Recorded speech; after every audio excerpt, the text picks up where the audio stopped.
How do you know if you are raising a dysfunctional home? On today's podcast, I'm going to be discussing with you 5 signs in which you can know if you are raising a dysfunctional home. But before then, I am Ige Peace Olashibomi, a parent coach. I am passionate about raising intentional parents and discovering the potentials in children.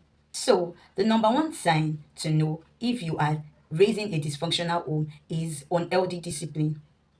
What do I mean by unhealthy discipline? When you discipline a child without letting the child knows are wrong, when you discipline a child without a laid down foundation of love, it leads to rebelliousness. It brings a rebellious act. Discipline your child without letting them know the wrong, the offense they committed leads to rebelliousness. It's not healthy for the child and neither healthy for the home.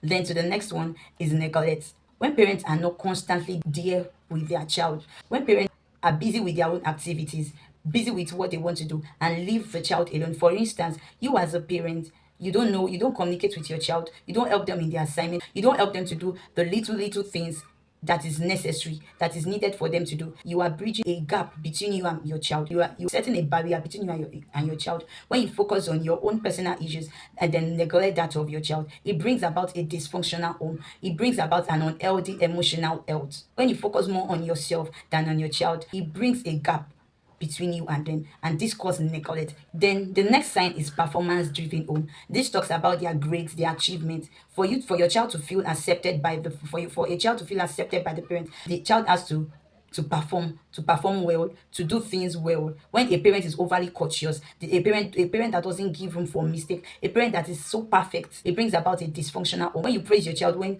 he or she does something in a good way, in a palatable way. When you praise your child, when he or she does well in school, in grades, or in achieving something for your own benefit, because some parents will be like, oh, I don't want my child to be less in academics. I don't want my child, but because they were wounded, because they've not healed from their own emotional wound, they push all the responsibility on their child. They push all the responsibility on their child, and they want their child to do more. They don't want their child to make mistakes, so they are overly cautious. They want their performance driven parent. They want their child to always to. They don't want their child to fall into any error. It's okay for your child not to fall into any error, but when you are overly cautious, you don't give room for any mistakes. When your child make any mistakes, you abandon your child, you neglect, you talk down on that child. You are overly cautious about your child. You don't give room for any mistake. Then you are raising a dysfunctional home. So another sign for you to know if you are raising a dysfunctional home is when you are addicted to anger. When you're addicted to anger as a parent, when you show your emotions to your children, you pass out your aggression on your children, and it makes them to suck up, it makes them to crawl back into their shell. It makes them to isolate themselves. It makes your children to be raised with fear. It makes them to be anxious of what is coming next. Like for instance, they don't know the way you will react to it, whatsoever decisions they are making. It makes them confused.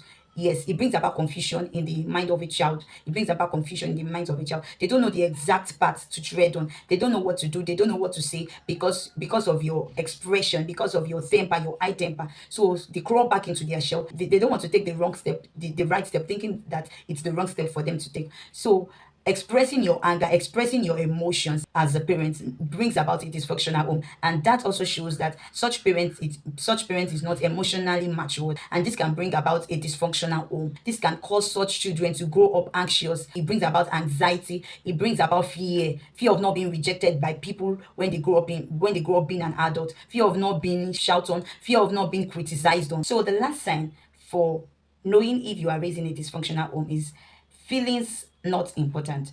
Yes, when you feel your child feelings are not so important, when you make them feel left out, when you make them feel unappreciated, you ignore their feelings, their expression when they're expressing themselves to you, and you take it with levity. You didn't sit with it. It makes them feel unworthy. It makes them feel unappreciated, and it brings about low self-esteem. So when you neglect the emotions of your children, when you don't count their feelings, when you don't make them feel important when they are talking to you about their emotional state, it can cause a dysfunctionality in the life of your children. So if this video resonated deeply with you, I would love to see your comments at the comment section box, and I would also love you to watch my next podcast video on my YouTube channel at Parenting with Olashibomi, where we'll be talking about how you can raise a safe, healthy home.